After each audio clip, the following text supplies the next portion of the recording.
अलीना, आपने सुबह से कैसे ईद गुजारी, पूरा दिन कैसे गुजारा? ये जो काम बता रही हैं ये घर वालों ने संभाले और आप दूर से देख के सिर्फ वीडियोस बना रही थी? मैं बताती हूँ आपको कि मैं ना, आपको जैसे मैंने बताया कि मुझे एनिमल्स का बहुत शौक है, तो मैं सुबह उठती हूँ, मुझे होता है कि मतलब हमारे घर में लाइक बैक यार्ड है, तो मैं वहाँ पर ना जो अपने बाकी बकरों को लेकर जाती हूँ, किसी के सामने किसी की कुर्बानी ना हो, मैं इतना उनका करती हूँ कि कोई देखते हुए, लाइक लोग करते सामने कर देते हैं। तो मुझे लगता है कि ये तो बिल्कुल तो वो सामने एक दर्दनाक चीज़ है कि आप एक एनिमल को उसके सामने ही ज़िबा कर रहे हो। तो मैं तो सबसे पहले पापा से भी कह के मैं पीछे लेकर जाती हूँ, तो फिर उसके बाद ना मेरे से मैं देख नहीं सकती, मैं कभी कुर्बानी होते हुए देखी नहीं। और मैं स्पेशली घर पे मेरा शोर मचाया होता है, मैंने कि बांटो, सब बांटो, कोई फ्रीज़र भरने की ज़रूरत नहीं है, कोई फ्रिज भरने की ज़रूरत नहीं है, सारा गोश्त बांटते जाओ। और मैं सबको ये एडवाइस देती हूँ कि प्लीज़ घर पे गोश्त ना रखा करें। हाँ, आपने जितना पकाना है आप हफ्ता 2 हफ्ता दैट्स इट, उसके बाद आप बांट दें। रखने का फ़ायदा नहीं है, आप गरीबों की हेल्प करें, उससे गरीबों को बांटें, अपने रिश्तेदारों को बांटें जिन्होंने कुर्बानी नहीं की, उनको याद करें। बिल्कुल सही कह रहे हैं। तो आप इसका मतलब काम नहीं करती? मैं असल में उस तरफ आना चाह रही थी। अक्सर लोग ये देखते हैं ना कि ये तो सोशल मीडिया पे एक्टिव हैं और माशाल्लाह बड़ी फ़ैन फॉलोइंग भी है आपकी, टिकटॉक्स भी, इंस्टाग्राम के ऊपर भी। तो लोग अक्सर ये सवाल आपसे कमेंट्स में भी करते होंगे कि बाजी आप घर में काम भी करती हैं या नहीं, अलीना आप घर में काम भी करती, क्योंकि हर तरह के कमेंट्स आते हैं। तो उनके लिए मैं पूछना चाह रही थी कि इसका मतलब अलीना जो है वो काम नहीं करती है? नहीं, ऐसी बात नहीं। आपको एक बात बताती हूँ, लाइक सोशल मीडिया से पहले मेरा एक कुकिंग चैनल था। अच्छा, ठीक है, मेरा इंस्टाग्राम पे कुकिंग का पेज था, मुझे कुकिंग सारी आती है, जबरदस्त, आई कैन कुक एवरीथिंग। मैं बहुत शौक था मुझे कि मैं यूट्यूब से वीडियो देखती थी, बिरयानी में बहुत अच्छी बनाती हूँ, हर चीज़ में बहुत अच्छी बनाती हूँ, मुझे बेकिंग का शौक था, मैं वो भी करती थी। लेकिन अब जो सोशल मीडिया आ गया है ना, और ऊपर से मेरी स्टडीज़ भी हैं, तो वो साथ साथ हैंडल करना मुश्किल होता है, तो मेरे से ये नहीं हो पाता। एक दफ़ा मैंने ट्राई किया था ईद पे ना, मुझे पता नहीं बहुत शौक चढ़ा कि आज मैं कलेजी बनाऊंगी। मेरे पापा से कहा कि, मैंने कहा पापा आज मैं कलेजी बना के आपको दिखाती हूँ। कहते सोच लो, मैं नहीं कह रहा। मैंने कहा चलो आज बना के दिखाती हूँ, और मैं आपको बता नहीं सकती हूँ कि वो इतनी बुरी बनी। इतनी बुरी बनी? मुझे लगा कहने लगी है बहुत अच्छी। मैं भी एक्सपेक्ट कर रही थी। तो उसके बाद से आपने डिसाइड कर लिया कि now I will be just social media influencer और टिकटॉकर, और अब मैं खाना नहीं बनाऊंगी। उसमें मैंने विनेगर आई गेस बहुत ज्यादा ऐड कर दी थी, इतनी खट्टी बन गई थी वो कुछ। हाँ, वरना खराब नहीं होती है, वरना कुछ ना कुछ। उसके बाद से आज तक मैंने कलेजी का रिस्क नहीं लिया। ठीक है, कलेजी अच्छी बननी चाहिए जी, क्योंकि ईद की पहली जो खाना है, ईद का जो पहला लंच करने, नाश्ता करने, हाँ, तो आइंदा आपने ना ये इस चीज़ का ख्याल रखना है जो अभी अलीना कह रही है कि जिनको नहीं बनानी आती ना, उनको कभी किसी ने रिस्क नहीं लेना कि वो बनाए। डॉक्टर वर्दा, आपकी तरफ मैं आऊँगी।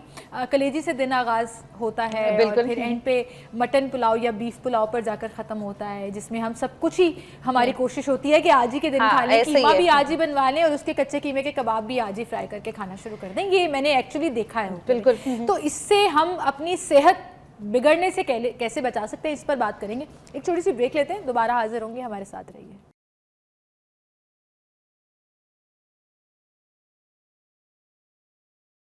वेलकम बैक नाज़रीन, एक बार फिर से आपको खुशामदीद कहेंगे। और ईद कुर्बा है और ये कुर्बानी सिर्फ जानवर की नहीं होती है, ये कुर्बानी अपनी ईगोज़ को लेट गो करने की भी होती है, अपने अंदर एहसास जगाने की भी होती है। और उससे मेरी मुराद ये है कि अपने इर्द गिर्द देखिए, अगर आपसे कोई नाराज़ है, कोई आपसे खफा है, तो मना लीजिए, क्योंकि ईद नाम खुशी का है। और जब अपनी खुशियों में आप उन नाराज़ लोगों को, अपने रिश्तेदारों को, अपने दोस्तों को याद कर लेते हैं, तो यकीन जाने बहुत सी खफगी, नाराज़गी जो है वो दूर हो जाती है। और जब आप इतना बड़ा दिल करके किसी को नाराज़ करते हैं तो उसमें अल्लाह ताला भी बड़ा खुश होते हैं। और हम चूँकि बात कर रहे हैं खाने पीने की भी, खाने खिलाने की भी, पकवान बनाने की भी, दावतों की भी, मिलने जुलने की भी, तो डॉक्टर वर्दा आपकी तरफ मैं आऊँगी। फिर हम लाहौरी, ख़ासतौर पर लाहौरी, बिल्कुल, क्योंकि हम लाहौर से शो कर रहे हैं, लेकिन लाहौर, कराची, जितने हमारे पूरे डिफरेंट शहर्स हैं, उन तमाम सिटीज़ में हम डिफरेंट तरह के खाने जो हैं वो बड़े शौक से खाते हैं। मतलब पाकिस्तानी ओवरऑल बहुत बिल्कुल ऐसे ही है। अच्छा, और मुझे लगता है डाइवर्सिटी जो है वो खानों में, वो हम पंजाबियों में ख़ास तौर पे बड़ी जानी जाती है। अच्छा, ईद पे मोस्टली पता है एक चीज़, जैसे आपने अभी बड़ी खूबसूरत बात की कि अपनी ज़ात को सेक्रीफाइस करना, ईगो को सेक्रीफाइस करना। और थोड़ा सा एक चीज़ मैं मेंशन करना चाहूँगी कि दिस इज़ अ चांस जहाँ अल्लाह ताला हमें सब्र करना सिखाते हैं।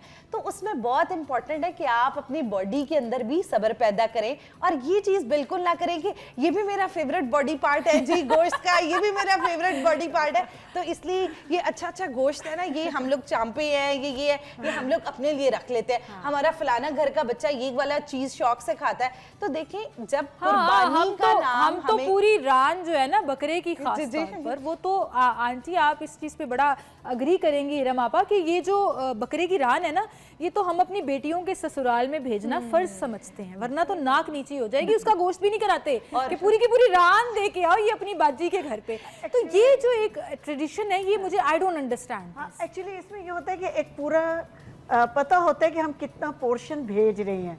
अगर आप छोटे पीसेस भी करेंगे तो वो टोटे आई थिंक नाक लंबी हो जाती है, ये क्या है, कौन सी इज्जत बढ़ती है? नहीं, इज्जत की बात भी आती है इसमें। और जब किसी को गिफ्ट देना होता है तो अच्छी चीज को गिफ्ट किया जाता है ना, तो उसमें होता है कि चलो एक पूरा पोर्शन उधर, अच्छा एक हमारे बहुत से घरों में एक बकरा नहीं 5-6 बकरे भी होते हैं, तो उसमें फिर ये पोर्शन जो होते हैं ना फ्रेंड्स के अपने अहबाब के घर भेजने वाले, वो उम्मूमन रान के या दस्ती के होते हैं। ये कुछ सालों से ये ज्यादा होना शुरू हो गया, पहले इतना नहीं हुआ शायद आपको पता नहीं चला, हम हमेशा से सुनते शायद हैं तब मैं कि छोटी रान थी तो जानी मैंने है notice दोस्तों के घरों में या अपने रिश्तेदारों के अच्छा घरों में। नहीं, गिव एंड टेक है। मेरी कजन की शादी तो वो हुई है, वापस भी आती है, तो वापस भी आ जाती है, तो वो एक बार ऐसी रही है और वो घूम के वापस आ वहाँ गई। से वही कोई रान आ ऐसी जाती है बात नहीं है। वापस।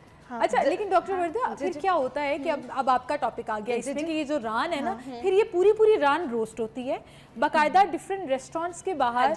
आप कराची में देखिए डिफरेंट रेस्टोरेंट्स के बाहर बहुत ज्यादा लिखा हुआ होता है, लाहौर में बहुत ज्यादा लिखा हुआ होता है रान रोस्ट कराएं, मसाले वाली 600 रुपए में कराएं, 700 रुपए में कराएं या 1200 में कराएं, वो डिपेंड करता है एरिया क्या है क्या नहीं। अच्छा कुछ टिप्स जो मैं जरूर मेंशन करना चाहूंगी। अच्छा होता यह है कि मोस्टली ईद का, जैसे आज सुबह ईद थी, हमने भी आगाज जो है वो फेनियों से ही किया और मीठे से आगाज होता है, और उसके बाद क्या होता है कि पूरा दिन हम कॉन्टिन्यूसली मीट की कंजम्पशन बहुत ज्यादा कर रहे होते हैं। चावल बन रहे हैं वो गोश्त में बन रहे हैं जी, चांपे रोस्ट हो रही हैं वो, तो अब उससे क्या होता है कि बहुत ज्यादा हमारे स्टमक हेल्थ इश्यूज कॉज होने लग जाते हैं, क्योंकि सारा साल तो इतना रेड मीट नहीं खाया जाता। और इसलिए मैं कहती हूँ कि एक दिन इंपॉर्टेंट नहीं है कि जिस दिन आपने बहुत ज्यादा गोश्त की कंजम्पशन करनी है।